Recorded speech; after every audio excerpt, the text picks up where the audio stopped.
New achievement!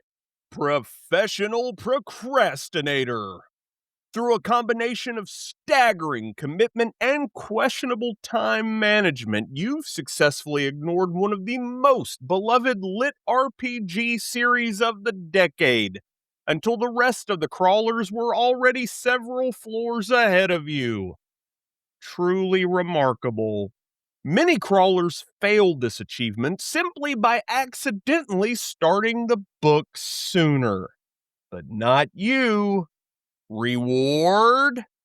You now get to experience the crawl while every single one of your listeners desperately tries not to spoil anything and repeatedly screams, "Just wait!" Guys, I discovered Dungeon Crawler Carl.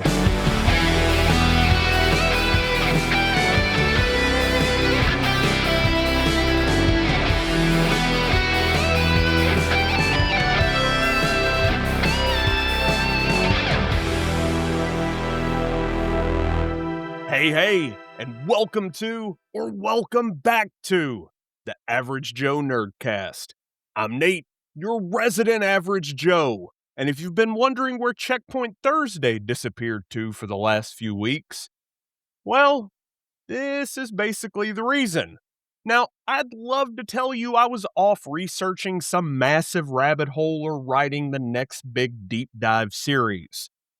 But no, I downloaded an entire series of audiobooks. That's it. That's the explanation. And somehow that decision completely derailed my life. At the time I'm recording this, I've only finished books 1 and 2. And that's intentional. I didn't want to wait until I'd finished the entire series to talk about it because I don't think I've been this immediately obsessed with something in, hell, I don't even know how long. So if you're already caught up and on book 8, first, I'm jealous. Second, please do not spoil the crawl. Deal? Deal.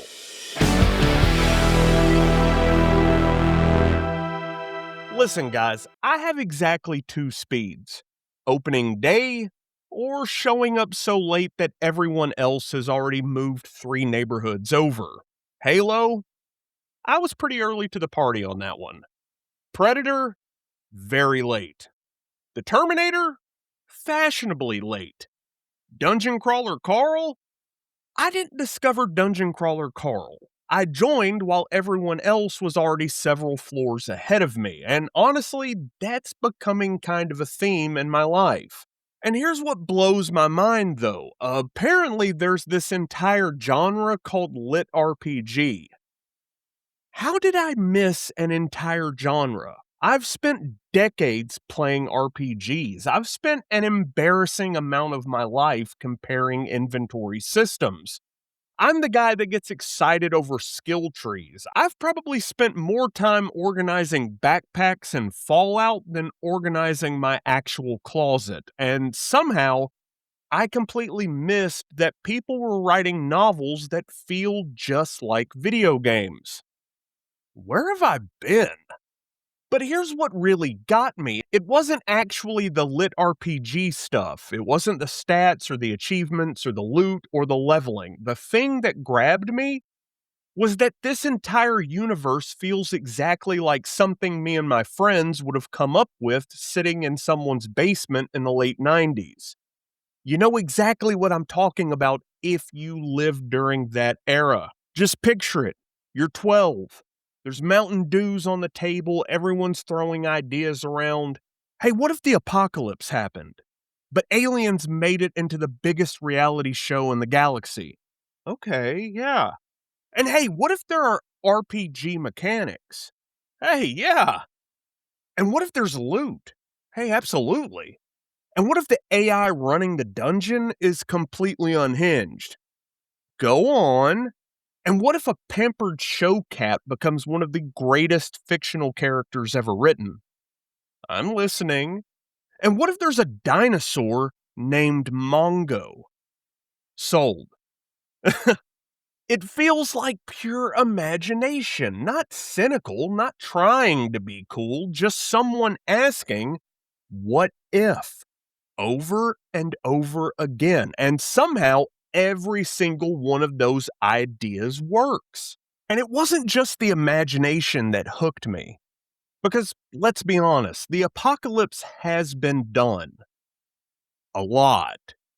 From zombies to nuclear war to viruses, aliens, robots, demons, climate disasters, we have destroyed Earth in just about every conceivable way. So when someone tells me, hey Nate, you should check out this apocalypse story, my reaction usually isn't, finally, something new! It's more like, okay, but impress me. And somehow Dungeon Crawler Carl actually does. Because instead of asking, how do we destroy the world, it asks something way more interesting. What happens after? Not the rebuilding or the survival or society coming back together. No, aliens show up, collapse civilization in the span of a microsecond, and then go, okay, everyone, welcome to the next season of Dungeon Crawler World. Guys, that is insane. But it's the kind of insane where 5 minutes later, you're not questioning the premise anymore. You're questioning, who's running this thing? How big is this universe? Has this happened before? What kind of civilization thinks this is entertainment? That's when I knew I was in trouble, because my Halo Kid brain immediately kicked in. And if you've listened to this show for any amount of time, then you know exactly what I'm talking about. Halo doesn't hook you because Master Chief is cool. I mean, he is, but then you start asking questions. Who are the Forerunners? What happened to them? What exactly is the Covenant? Wait, humans were supposed to inherit the mantle? Then suddenly you've got 20 books on your shelf and you're explaining ancient galactic politics to people who absolutely did not ask. Dungeon Crawler Carl did the exact same thing to me. I came for, what the hell is this dungeon? And I stayed because, wait a minute, there's an entire galaxy built around this? There's governments, corporations, politics, sponsors? What do you mean there's lore? Guys, you know you found another one when the iceberg starts revealing itself. But here's the thing that surprised me even more. Carl. Carl immediately felt like someone I'd actually know. Not someone I'd admire from across the room, someone I'd invite over to grill hamburgers. He's sarcastic, he's tired, he's frustrated. He doesn't suddenly become John Wick because the apocalypse started. He reacts like a normal dude would react. Half the time he's just standing there like, are you kidding me? And honestly, same, dude, because that's exactly how I'd respond. The world's ending, there's aliens, a dungeon, a talking cat now, some omnipotent AI keeps yelling at me about achievements. Yeah, I'd have some questions too. And that's what I love. Carl never feels like he's trying to be the coolest guy in the room. He's just trying to make it another day. And there's a huge difference. And another thing that's really impressed me, it's how quickly this series teaches you not to judge anyone too early, because when you first meet everyone, you immediately start putting them into boxes. Carl, okay, he's gonna be the sarcastic action guy. Got it. Donut, she's the spoiled show cat. That's gonna be the joke. Next, the AI. It's gonna announce achievements and obsess over Carl's feet. Cool, got it. But no, absolutely not. So let me start with Carl, because I think Carl immediately became one of my favorite protagonists in a very long time. For one very simple reason. He feels like a guy, not a protagonist. There is a difference. He doesn't walk around acting like he knows he's the main character. He isn't trying to be the biggest badass in every room. Hell, half the time, he's just trying to process whatever fresh insanity just got dropped in his lap. And that, my friends, is relatable because I don't know about you, but if aliens collapsed Earth, shoved me into a dungeon, and told me, "Congratulations, you're now on the galaxy's biggest reality show," I'm probably not delivering some epic one liner. I'm probably standing there going, excuse me? Carl reacts the way actual people would react. He's angry, he's scared, he's sarcastic, he gets overwhelmed. And somehow, that makes him feel tougher than the guy who never flinches. You will not fucking break me. And then there's Donut. Guys, how? Seriously, how? How did this happen? Because when she first showed up, I thought, oh, okay, the joke is she's a pampered show cat. Got it. Cute. Funny. We'll get a few laughs. But no, somewhere along the way, without you even realizing it, she becomes Donut. Not the cat or the joke, just Donut. And suddenly you're rooting for her, you're laughing at her, you're worried about her. She starts feeling like an actual person too, which is a sentence I never thought I'd say about a talking Persian cat. But then she says something incredibly sweet, or incredibly brave, or unbelievably self-centered. Hell, sometimes all in the same paragraph. She's chaos, pure, unadulterated chaos, but she's earned it. She's not random, she has a personality. A very big one. And that's when it hit me. No one in this series stays one-dimensional. Not Carl or Donut, hell, not even the dungeon itself. And can we talk about the AI? Guys, what is wrong with this thing? Because at first, it's just announcing achievements. Cool, makes sense. And then it starts getting weird, then weirder. Then I became deeply concerned about how interested this artificial intelligence is with Carl's feet. Like, you doing all right, buddy? You need somebody to talk to? Should I call tech support? Because I don't think this was in the software update. And somehow, instead of getting annoying, it just gets funnier. Because now every time I hear, new achievement, my brain lights up like I'm unlocking an Xbox 360 achievement in 2008. Our entire generation has been conditioned for this. From Halo to Call of Duty, Steam achievements, PlayStation trophies, every time that AI starts talking, my brain immediately goes, ooh, what do you unlock? Even if I know it's about to be the most unhinged sentence ever written. And then there's the bosses. Guys, this series has absolutely no business making me love characters that exist for like, I don't know, 10 minutes? The crack Karen. Perfect. No notes. The juicer. This absolute mountain of a roided out lizard man fighting Carl in basically a dungeon gym, calling everyone bro every other sentence. I'm just sitting there thinking, okay, so this is just gonna be the meathead joke. Then the fight ends, and this dude hits Carl with, I'm proud of you, bro.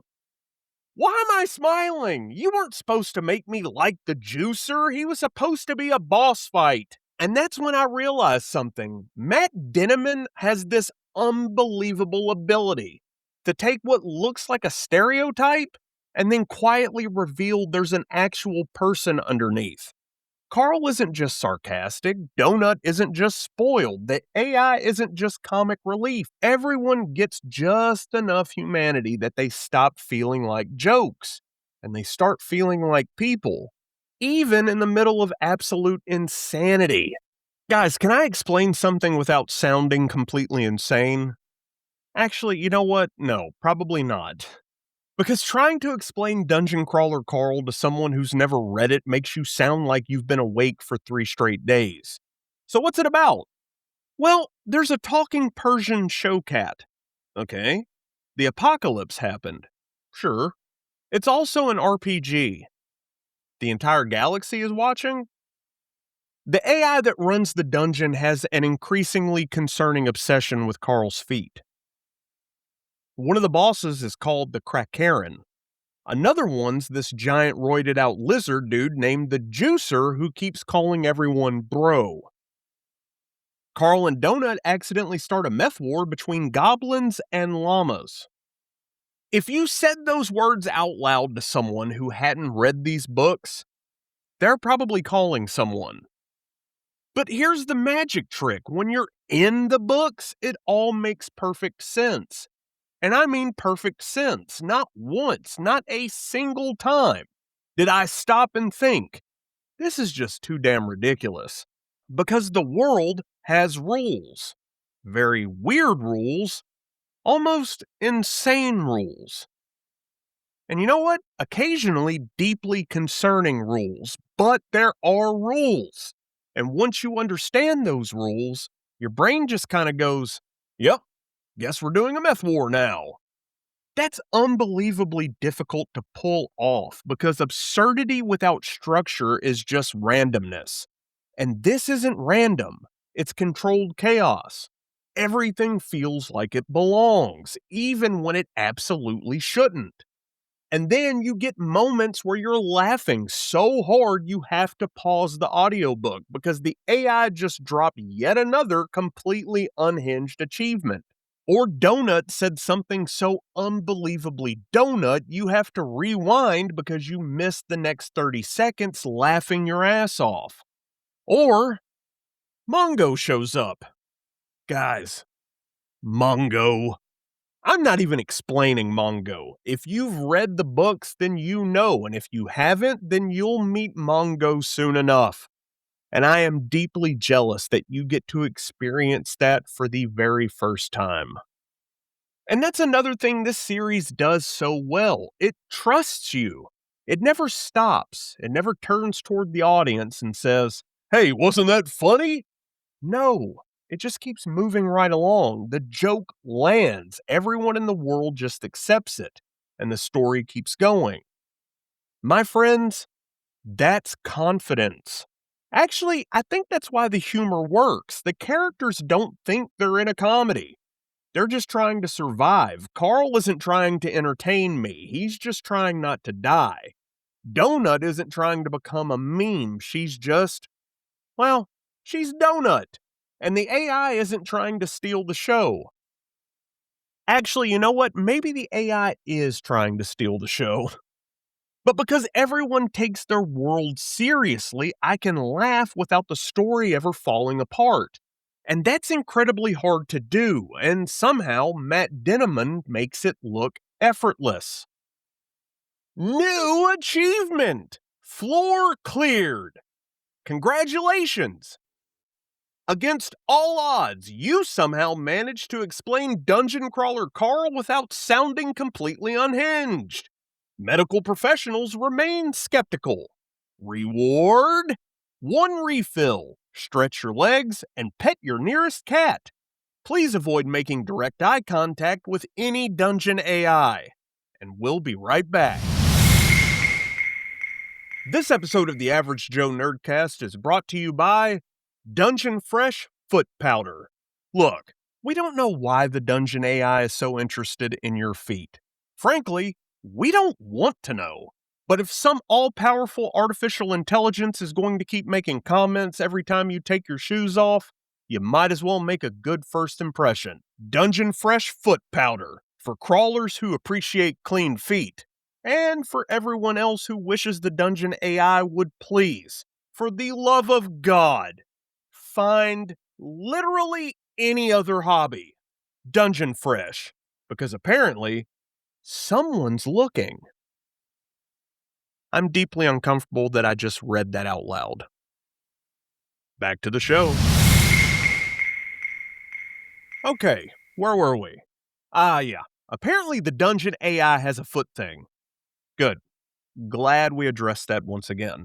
Now, can we talk about Jeff Hayes for a minute? Because I genuinely do not think I'd be sitting here recording this episode if I'd physically read these books. I really don't. Now, before anyone grabs the pitchforks, I'm not saying reading them is worse. I'm just saying Jeff Hayes elevated this experience into something completely different. Guys, this man is a wizard. And I refuse to believe there's only one dude in that recording booth. I just don't buy it. There has to be at least 6 people hiding under a blanket somewhere. There's just no other explanation. Because every single character in these audiobooks feel different.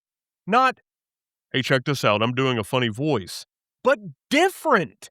They each have personalities, a dedicated cadence, their own rhythm, their own emotions. You don't hear voices, you hear people. And Donut, my God, the amount of personality packed into that performance is out of this world. There are moments where she says one sentence, just one sentence, and you know exactly what facial expression she's making. That is absurd. And that is talent. Then Carl, he's exhausted, he's frustrated, he's sarcastic, he's pissed, he's vulnerable. You can hear every bit of it. There are moments where Carl doesn't even have to say he's overwhelmed, and you can hear it. And then, my personal favorite, the AI. Whoever gave Jeff Hayes permission to completely lose his mind, thank you. Because every new achievement, it makes me laugh every single time. Even when I know it's coming, it still gets me. And that's when I realized this isn't an audiobook, it's a performance. It's closer to old school radio theater than someone reading words off a page. I found myself sitting in my work truck, grinning like an idiot, laughing out loud, rewinding scenes because I wanted to hear them again. And I honestly cannot remember the last audiobook that made me do that. Actually, Player 2 can confirm this. Apparently, a couple of nights ago, I'm dead asleep. It's like 3 o'clock in the morning. I am completely unconscious. She tells me the next day that I had been talking in my sleep about Carl's progress through the dungeon. Dude, I have become one of those people. I don't even know what I said. Apparently, I was giving live dungeon updates in my sleep to my wife at 3 o'clock in the damn morning. Now, here's the scary part. When she told me, instead of being embarrassed, my first question was, well, did I spoil anything for myself? That's when I knew. This series had officially moved into the same part of my brain that Halo lives in. The same place Predator lives, or The Lord of the Rings, or Between Two Fires. Not because they're all alike, because, trust me, they aren't, but because they all did something incredibly rare. They completely took over my imagination. And I've been thinking about why this series got me so quickly, and I don't actually think it's because it's funny, although it absolutely is. And I don't think it's because it's clever, even though it absolutely is. And I don't even think it's because of Carl, or Donut, or Mongo, or the AI, or the loot, or the achievements. I think it's because this series reminded me what it feels like to still have an imagination. Because somewhere along the way, growing up, paying bills, working, raising your kids, doing all the adult things we're supposed to do, you stop imagining.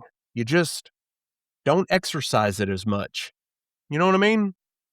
You see, when we were kids, man, we could make an afternoon disappear with absolutely nothing. A couple sticks became lightsabers. The backyard became Isla Nublar in Jurassic Park. The woods behind the neighborhood became the Halo ring. The living room floor became an RPG tabletop. One friend would throw out an idea, the next guy would make it even crazier. Then someone else would somehow make it make sense. And no one cared if it was realistic. We just kept asking, what if? What if aliens invaded? Okay. What if instead of killing everyone, they turned Earth into the galaxy's biggest game show? Okay. What if there were RPG mechanics? Cool. Talking cat? Absolutely. Loot boxes? Sure.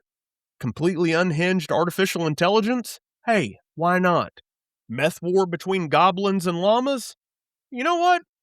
Full send it. And somehow Matt Denneman captured that exact feeling. Not childish, but creative. There's a difference. It feels like someone who never forgot how to play. And I don't mean with toys, I just mean with ideas. And that, my friends, is incredibly rare. And maybe that's why I've burned through 2 books in less than a week, because I'm actually pretty set in my ways. Just ask player 2. My favorite ice cream has been vanilla for, hell, basically my entire life. When I find something I love, I tend to stay there. I reread books, I rewatch movies, I replay video games. I'm a comfort media kind of guy.